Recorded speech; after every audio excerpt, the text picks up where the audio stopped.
아는 게 힘이라고 했습니다. 그래서 우리나라 부모님들이 학구열이 높은 것은 지식이 가지고 있는 힘을 알기 때문에 우리나라 부모님들이 이 학구열이 상당히 높습니다. 그 학구열을 보면 말이죠. 저녁에 10시쯤 대치동에 이렇게 가보면 이 대치동이 그야말로 아침 출근 시간보다도 더 많은 자동차들이 대치동에 나와 있습니다. 근데 그분들이 분당에서, 수지에서, 저 강북에서 자기 아이들을 이 학원에, 학교를 마치고 학원에 데려다 줬다가 또 다른 학원으로 이렇게 데리고 가는 그 어머니들의 차량 행렬입니다. 그 어머니의 차량 행렬들을 보면 말이죠. 어마어마합니다. 학생들도 그 10시가 넘은 시간에 길거리에 횡단보도에 정말 그 낮 시간에 점심 먹으러 나오는 직장인들보다도 더 많이 이렇게 나와서 걸어 다니는 것을 보면서 저 친구들이 저 10시 넘어서 저렇게까지 공부를 해야 되는 이유가 뭘까 이런 생각을 해보고요. 또 그 어머니들은 학생들을 데리러 온 어머니들은 교통 질서를 자기 마음대로 지킵니다. 막무가내입니다. 아이가 올 때까지 아무데나 주차해 놓고 뒤에서 빵빵거려도 절대 안 움직입니다. 아이가 올 때까지.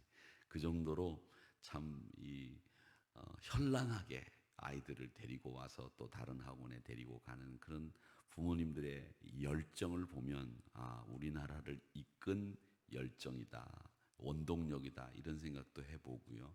또 걸어다니는 학생들이 이렇게 보면서 저 학생들이 나중에 이 우리나라의 기둥이 되고 우리나라를 이끌어갈 학생들이 되는데 저 친구들이 자기가 살았던 청소년기를 어떻게 평가할까? 나는 참 행복했다고 할까? 아니면 나는 공부밖에 할 줄 모르는 아이였다고 할까? 이런 생각도 해봅니다.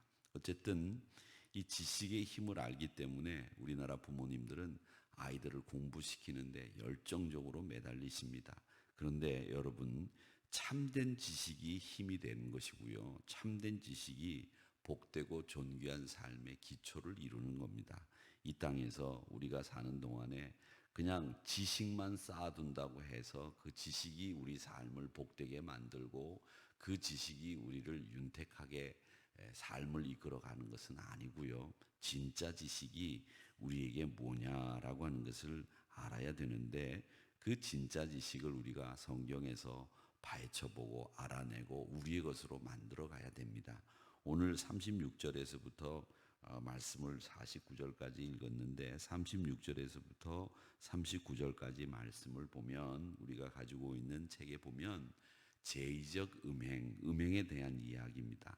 근데 이 음행에 대한 이야기는 에스겔 23장도 있지만 앞에서 16장에서 우리가 이미 음행에 관련된 이야기로 이스라엘 백성들이 우상 숭배했던 이야기를 배웠습니다.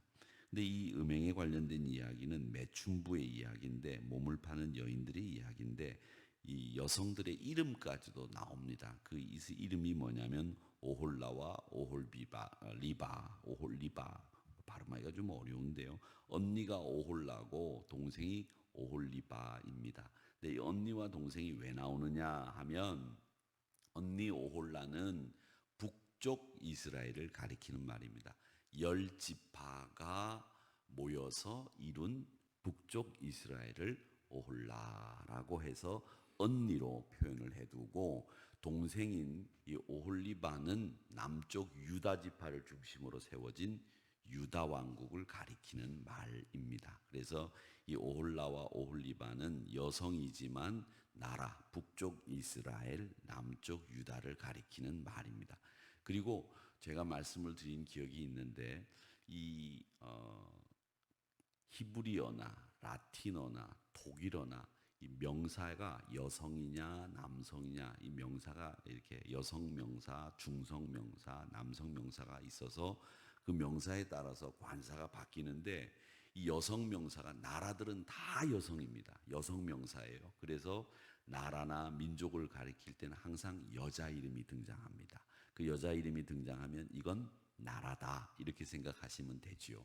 그래서 오늘 여기도 오홀라와 오홀리바가 나오는데 이게 바로 여성 명사, 여성이죠. 그 자매죠. 근데 이 자매가 누구냐? 북쪽 이스라엘, 남쪽 유다를 가리키는 말입니다.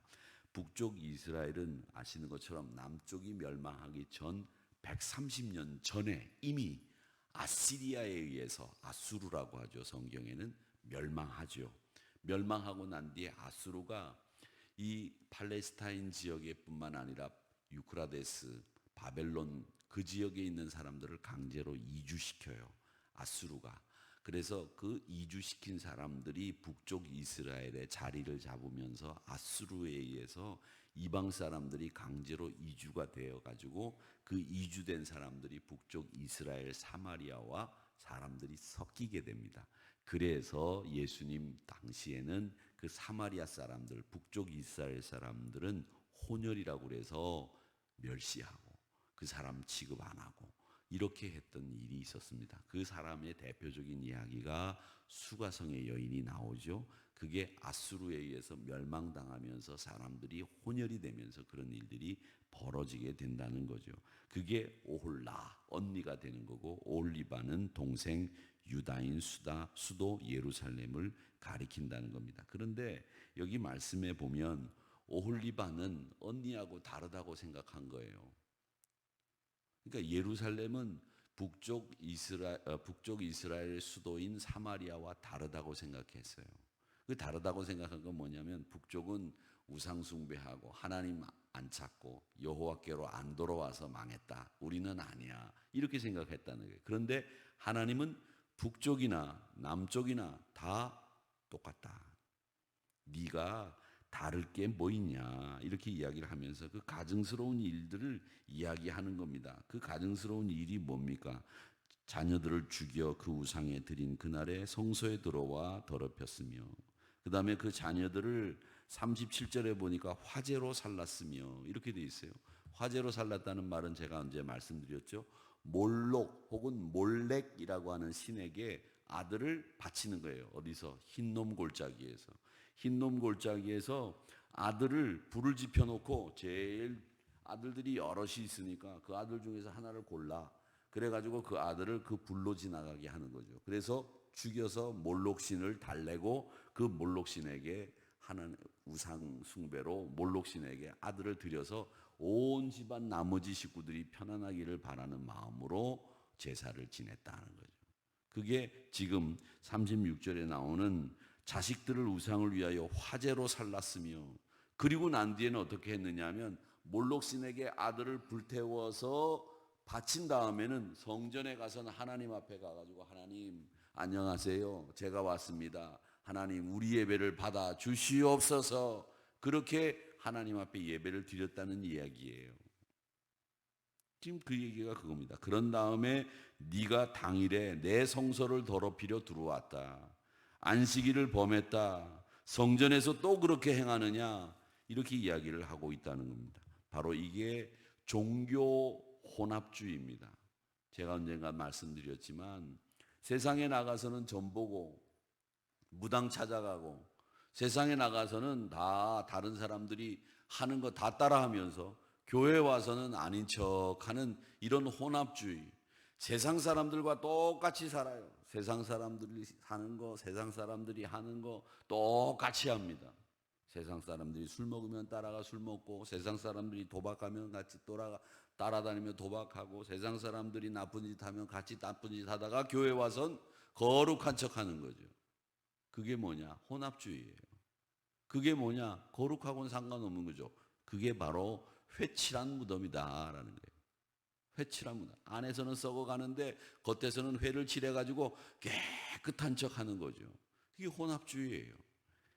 그걸 이야기하고 있다는 겁니다. 여러분, 예루살렘은 자기의 죄를 몰랐다는 것뿐만 아니라 자기의 죄를 인정하지 않으려고 했어요.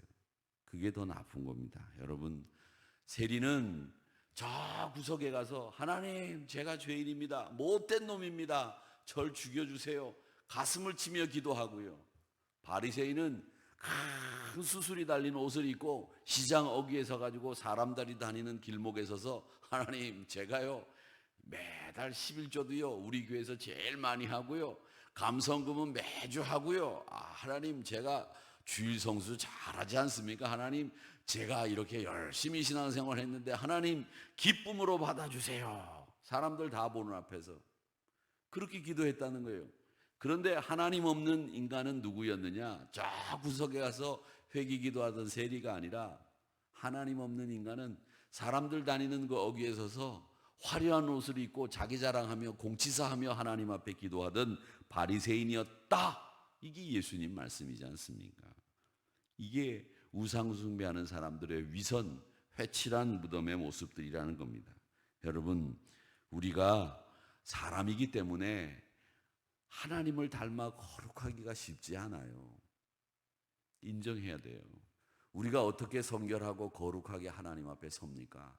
다 부끄러운 죄인들이죠. 그런데 제가 늘 말씀드린 것 중에 하나가 우리는 그렇게 거룩하게 되기 위해서 적어도 몸부림을 쳐야 된다는 거죠. 하나님 안 됩니다. 이렇게 살아서는 안 됩니다. 용을 써야 되는 거죠.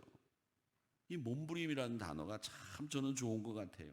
하나님, 제가 이 땅에 발을 디디고 살지만, 이 땅의 시류에 이 발을 디디고 살지만 여기에 젖지 않겠습니다.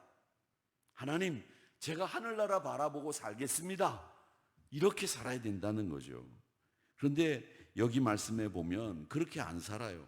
40절에 보니까 몸단장을 해요. 그래가지고 멀리 가 있는 사제들을 불러, 야, 너희들 놀러 좀 와라.